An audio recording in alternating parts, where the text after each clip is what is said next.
Hi hello నమస్తే welcome to మనం TV నేను మీ చార్మి ఈరోజు మనతో పాటు ప్రస్తుతం ప్రముఖ ఆస్ట్రో న్యూమరాలజిస్ట్ రెహమాన్ గారు ఉన్నారు. ఆయనతో మాట్లాడు. నమస్కారం సార్. నమస్తే అమ్మా.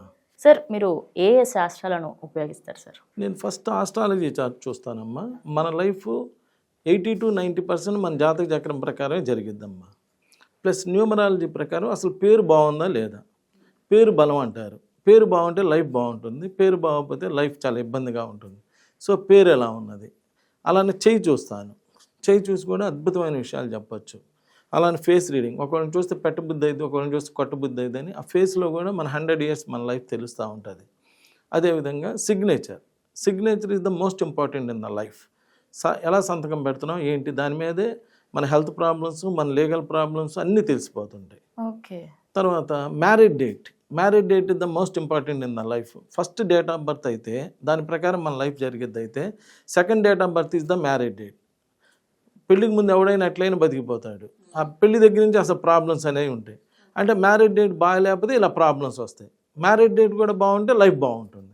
సో మ్యారేజ్ డేట్ ఎలా ఉంది, ఇలా ఆస్ట్రాలజీ, న్యూమరాలజీ, పామిస్ట్రీ, గ్రాఫాలజీ ఎలా రాస్తున్నారు, ఈ రాసే విధానాన్ని బట్టి కూడా వాళ్ళ యొక్క మైండ్ సెట్ అనేది తెలిసిపోతుంటుంది.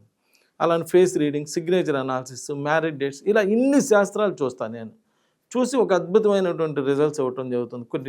కొన్ని సంవత్సరాల నుంచి ఇలా ఎంతోమంది నా దగ్గరికి వచ్చి ఇలా అన్ని రకాలు చేయించుకొని ఇలా మేలు పొందటం అనేటువంటిది జరుగుతూ ఉంది. సార్ న్యూమరాలజీ పరంగా చాలామంది అంటారు పేరు మార్చుకోవడం కానీ న్యూమరాలజీ వల్ల వాళ్ళతో మాట్లాడితే కంప్లీట్గా చేంజ్ అవుతుంది అంటారు. మరి న్యూమరాలజీతో మాట్లాడి పేరు మార్చుకోవడం కానీ ఏదైనా చేంజెస్ చేసుకుంటే ఎలాంటి లాభాలు కలుగుతాయి సార్?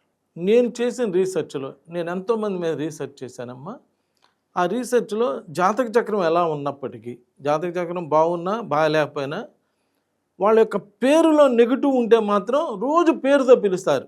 ఫలానా 7వ తారీఖు పుట్టినమ్మా ఇట్రా అని ఎవరు పిలవరు, అందరు పేరుతోనే పిలుస్తారు. అదే పేరు బలం అంటే ఆ పేరుకి పాజిటివ్ వైబ్రేషన్స్ ఉంటే, ఇప్పుడు చూడండి మనం ఎక్కడైనా నెగిటివ్ వర్డ్ విన్నాం అనుకో, మనల్ని అనకపోయినా నెగిటివ్ వినగానే మనకి మైండ్ స్ట్రెస్ ఫీల్ అయింది. అవునా? అదే పాజిటివ్గా వెళ్తుంటే ఏదో ఎక్కడో గుళ్ళో మంచి పాటలు వస్తున్నాయి అనుకో, మనకు తెలియకుండా మ్యూజిక్ వేస్తుంటాం.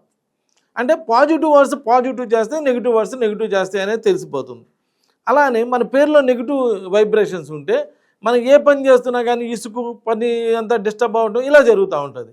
మన పేరులో అదే పాజిటివ్ ఉంటే మంచిగా జరుగుతూ ఉంటుంది. ఇక్కడ నేను అనేది ఏంటంటే, సపోజ్ ఏదైనా ఒక పేరు ఉన్నది, ఆ పేరు మన పేరు కొట్టుకున్నప్పుడు దానిలో నెగిటివ్ వైబ్రేషన్స్ చూపించింది అనుకో, పిరమిడ్ ప్రొడక్షన్లో మన ప్రొడక్షన్ చూపిస్తుందమ్మా. ఈరోజు నా రిజర్వేషన్ల దగ్గర నుంచి ప్రతి పని సినిమాకి వెళ్ళాలన్నా ఫోన్ అయినప్పుడు పేరు కూడా ఫోన్కి లింక్ అయి ఉంటుంది కదా, అలా ప్రొడక్షన్ చూపిస్తుంది. అలా నెగిటివ్ ఉన్నప్పుడు మళ్ళీ దాన్ని ఎమ్మటే ఆ పేరు కరెక్ట్ చేసినాక పాజిటివ్ ప్రొడక్షన్ వస్తుంది. డెఫినెట్గా లైఫ్ అలా జరిగింది. ఎందుకంటే అంతమందిని చూసా. ఇప్పుడు మీ ఫోను వెళ్ళి ఫోన్ కొనుక్కున్నప్పుడు అక్కడ 64 MB ర్యామ్ అని ఇచ్చారు. ఇంటికి రాగానే అది 32 అవ్వదు, 128 అవ్వదు, 64 ఉంటుంది. సేమ్ ప్రొడక్షన్లో కూడా నెగిటివ్ ఉంటే నెగిటివ్ జరిగింది, పాజిటివ్ ఉంటే పాజిటివ్ జరిగింది. సో మీ పేరులో పాజిటివ్ తయారు చేసుకోండి, తయారు చేసుకుంటే మీకు అలా లైఫ్ జరిగిద్ది. అప్పుడు డెఫినెట్గా రిజల్ట్స్ వస్తాయి. ఇక్కడ రిజల్ట్స్ అనేటువంటిది నువ్వు ఎన్నుకున్న దాన్ని బట్టి రిజల్ట్స్ వస్తూ ఉంటాయి. నువ్వు 64 MB తెచ్చుకుంటే 64 వర్క్ చేసిద్ది, 128 తెచ్చుకుంటే 128 చేసిద్ది. అదేవిధంగా మీ ప్రొడక్షన్ బాగుంటే మంచి రిజల్ట్స్ వస్తాయి, ప్రొడక్షన్ బాగోకపోతే నెగిటివ్ రిజల్ట్స్ వస్తాయి. కాబట్టి ఆలోచించుకొని మంచి రిజల్ట్స్ వచ్చేటువంటి విధంగా చేసుకోండి. నమస్కారం.